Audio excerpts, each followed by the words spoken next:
आज का ये एपिसोड शुरू करने से पहले एक छोटी सी बात।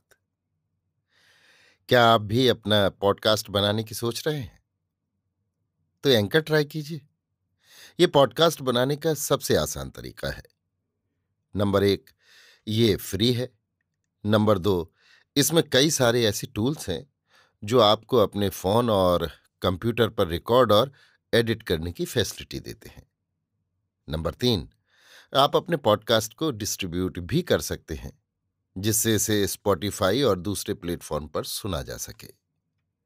तो डाउनलोड कीजिए फ्री एंकर ऐप या विजिट कीजिए anchor.fm पर अपना पॉडकास्ट स्टार्ट करने के लिए। ये तो थी एक छोटी सी जानकारी, और अब शुरू करते हैं एपिसोड का सिलसिला। तो आज के एपिसोड में लीजिए सुनिए रविंद्रनाथ टैगोर के लिखे उपन्यास गोरा के 8वें भाग को मेरी यानी समीर गोस्वामी की आवाज में। आनंदमयी के घर से निकलकर विनय रास्ते में जैसे एकदम उड़ता हुआ चला जा रहा था। उसके पैर जैसे जमीन पर ही नहीं पड़ते थे। उसका जी चाहने लगा कि मन की जिस बात को लेकर वो इन कई दिनों तक संकोच से पीड़ित हुआ है, उसको आज सिर ऊंचा करके सबके आगे कह दे। विनय जिस घड़ी 78 नंबर के घर के दरवाजे के पास पहुंचा, ठीक उसी समय परेश बाबू भी दूसरी तरफ से आकर उपस्थित हुए। आओ आओ विनय बाबू, मैं बहुत खुश हुआ। ये कहकर परेश बाबू विनय को भीतर ले गए और सड़क के किनारे ही जो उनकी बैठक थी उसमें बिठलाया। एक छोटा टेबल रखा था। उसके एक तरफ पीठदार बेंच और दूसरी तरफ काठ और बेंत की दो कुर्सियां थीं। दीवाल में एक तरफ ईसा का एक रंगीन चित्र और दूसरी तरफ केशव चंद्र सेन का फोटो लगा हुआ था। टेबल के ऊपर 2-4 दिन के अखबार तह किए हुए रखे थे। कोने में एक छोटी अलमारी थी, जिसके ऊपर एक ग्लोब कपड़े से ढका हुआ था। विनय बैठा था। उसका हृदय चंचल हो उठा। जान पड़ने लगा मानो उसकी पीठ की तरफ के खुले हुए दरवाजे से कोई बैठक के भीतर आकर प्रवेश कर रहा है।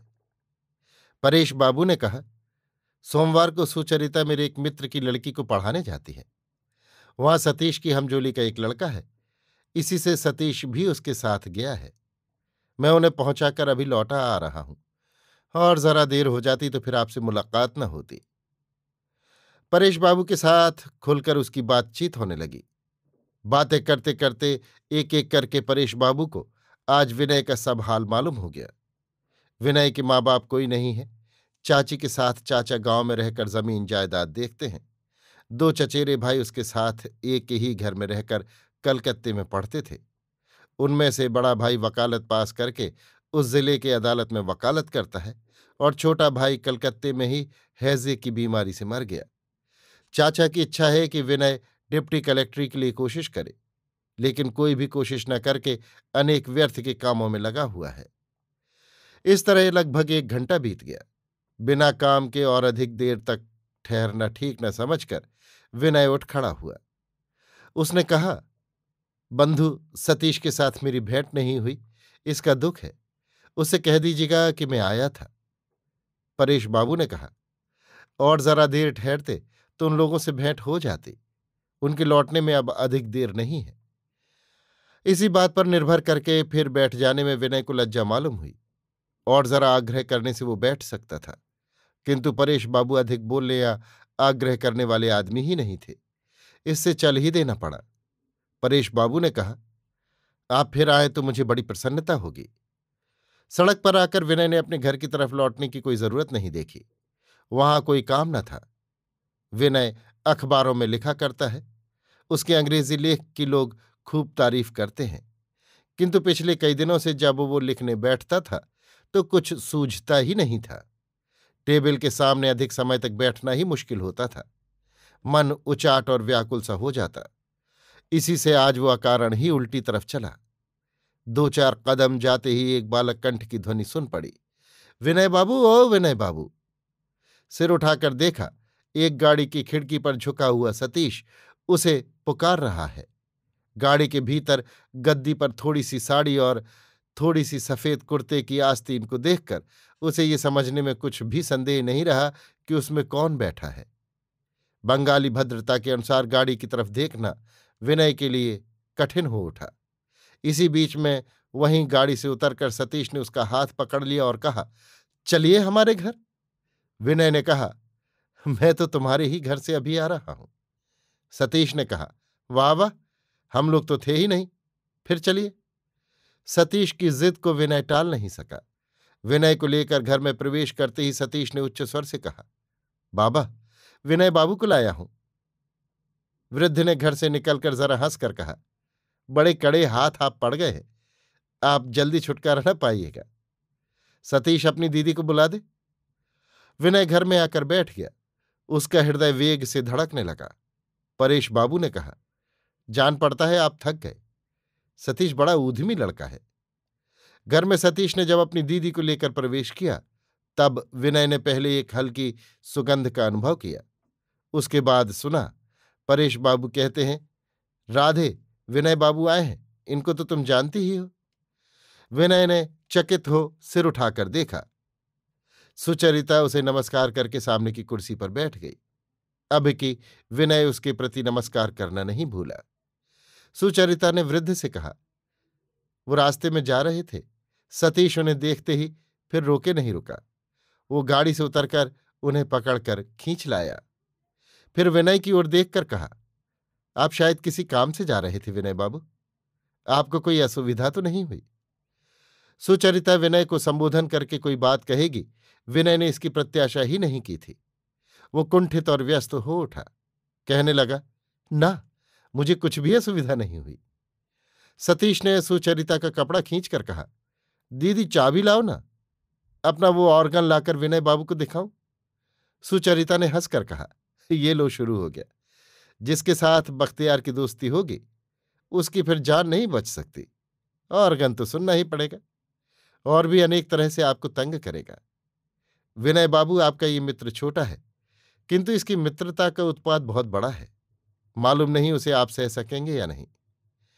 विनय ने संकोच भाव से उत्तर दिया, ना, आप कुछ भी ख्याल न करें, मुझे ये सब खूब अच्छा लगता है।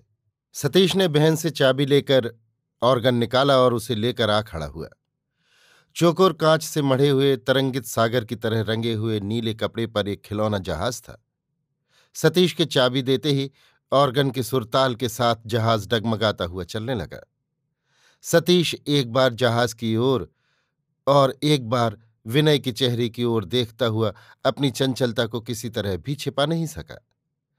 इस प्रकार सतीश के बीच में रहने से धीरे धीरे विनय का संकोच टूट गया और धीरे धीरे बीच बीच में मुंह उठाकर सुचरिता से दो एक बात कर लेना भी उसके लिए असंभव न रह गया। सतीश ने बिना प्रसंग के ही सहसा पूछ लिया, अपने मित्र को एक दिन हमारे यहां नहीं लाएंगे? इस पर विनय के मित्र के बारे में सवाल पूछे जाने लगे। परेश बाबू हाल ही में कलकत्ता आए हैं, इसलिए वे लोग गोरा के संबंध में कुछ नहीं जानते। विनय अपने मित्र की बात करता हुआ उत्साहित हो उठा। गोरा में कैसी असाधारण प्रतिभा है, उसका हृदय कितना विशाल है, उसकी शक्ति कैसी अटल है, इसका बखान करते हुए मानो विनय की बात ही नहीं चुकती थी। गोरा एक दिन सारे भारतवर्ष पर दोपहर के सूरज की तरह चमक उठेगा। विनय को इसमें जरा भी संदेह नहीं था। बात कहते कहते विनय का चेहरा मानो चमक उठा और उसका सारा संकोच एकाएक दूर हो गया। बल्कि गोरा के सिद्धांतों के विषय में परेश बाबू के साथ थोड़ा वाद प्रतिवाद भी हुआ। विनय ने कहा, गोरा जो हिंदू समाज को समूचा ऐसे निसंकोच ग्रहण कर पाता है, उसका कारण यही है कि वो बहुत ऊंचाई से भारतवर्ष को देखता है। उसके लिए भारतवर्ष के छोटे बड़े सब एक विराट ऐक्य में बंधे हैं, एक वृहत संगीत में घुल मिलकर संपूर्ण दिखाई देते हैं। वैसे देख पाना हम सबके लिए संभव नहीं है। तभी हम लोग भारतवर्ष के टुकड़े टुकड़े करके विदेशी आदर्शों के साथ उनका मिलान करके केवल भारत के साथ अन्याय करते हैं। सुचरिता बोली, आप क्या कहते हैं कि जाति भेद अच्छा है? बात ऐसे की गई मानो इस बारे में कोई बहस हो ही नहीं सकती। विनय बोला, जाति भेद न अच्छा है न बुरा, यानी कहीं अच्छा है कहीं बुरा। अगर पूछा जाए कि हाथ अच्छी चीज है कि बुरी, तो मैं कहूंगा सारे शरीर में मिलाकर देखें तो अच्छी चीज है। किंतु अगर पूछें कि उड़ने के लिए अच्छी है या नहीं, तो मैं कहूंगा कि नहीं। वैसे ही जैसे मुट्ठी पकड़ने के लिए डैने अच्छी चीज नहीं है। सुचरिता ने उत्तेजित होकर कहा, वो सब बात मेरी समझ में नहीं आती।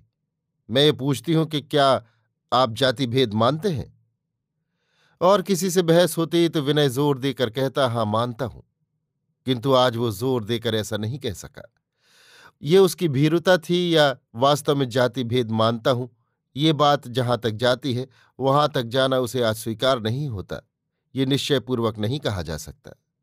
बहस अधिक न बढ़े, इस आशय से परेश बाबू ने बात बदलते हुए कहा, राधे, माँ और सब लोगों को बुला लाओ तो इनसे परिचय करा दूं। सुचरिता के उठकर बाहर जाते समय सतीश भी बात करते करते उछलता हुआ उसके साथ चला गया। कुछ देर बाद ही सुचरिता ने लौटकर कहा, बाबा, मां आप सबको ऊपर बरामदे में बुला रही हैं। अभी आप सुन रहे थे रविन्द्रनाथ टैगोर के लिखे उपन्यास गोरा के 8वें भाग को मेरी यानी समीर गोस्वामी की आवाज में।